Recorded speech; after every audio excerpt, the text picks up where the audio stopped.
Donc Robert Schuman a fait la déclaration. L'objectif de la déclaration, c'était la coopération entre l'Allemagne et la France dans le domaine de l'acier et du charbon. Donc, le charbon et l'acier étant des matériaux qui rentrent dans la construction des armements. Donc, si la France et l'Allemagne coopèrent, ça peut amener un peu plus de stabilité en Europe parce que 1950, c'était juste après la Deuxième Guerre mondiale. Donc, avec l'avancée de l'Union soviétique, les pays européens occidentaux, l'Allemagne, la France,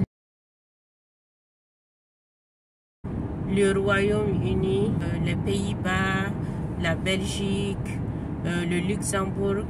Donc ces 6 États européens se sont rassemblés pour essayer de créer une coopération européenne occidentale. Donc c'est comme ça qu'est venue l'idée de l'Union européenne, mais il fallait trouver un modèle. Il a fallu attendre l'idée de Robert Schuman, qui était un ministre des Affaires étrangères en France. En 1957, il y a eu le traité de Rome. Le traité de Rome a élargi cette coopération. Donc, au lieu d'avoir seulement l'acier et le charbon, ces pays européens, ils étaient 6 pays en ce moment, ces pays européens vont collaborer économiquement dans tous les domaines.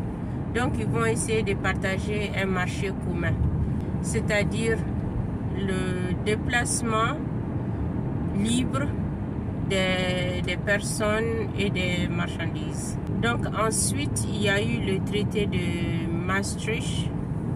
Donc, le traité de Maastricht, c'était en 1992. L'objectif, cette fois, c'est de renforcer l'union politique de l'Union européenne. Donc il fallait une politique monétaire unique, l'euro. Donc il fallait.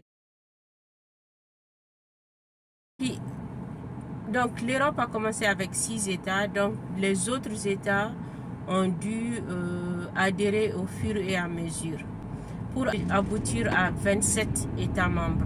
Donc le Royaume-Uni est le premier à quitter l'Union européenne. Et le dernier pays à joindre l'Union européenne, c'est la Croatie. Et c'était en 2013. Donc l'Union européenne actuellement a 27 États membres. Donc avec l'adhésion progressive des différents États d'Europe centrale, donc il y a eu plusieurs traités au fur et à mesure pour préparer les différentes institutions aux différents changements. Imaginons que le Conseil européen souhaite réduire la pollution automobile. La Commission européenne va travailler sur une loi répondant à cette volonté. Elle pourra par exemple proposer une loi interdisant l'utilisation des 4x4 dans l'Union.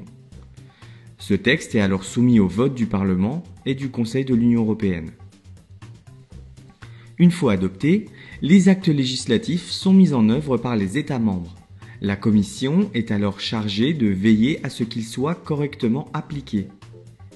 Si ce n'est pas le cas, elle peut rappeler à l'ordre l'État récalcitrant.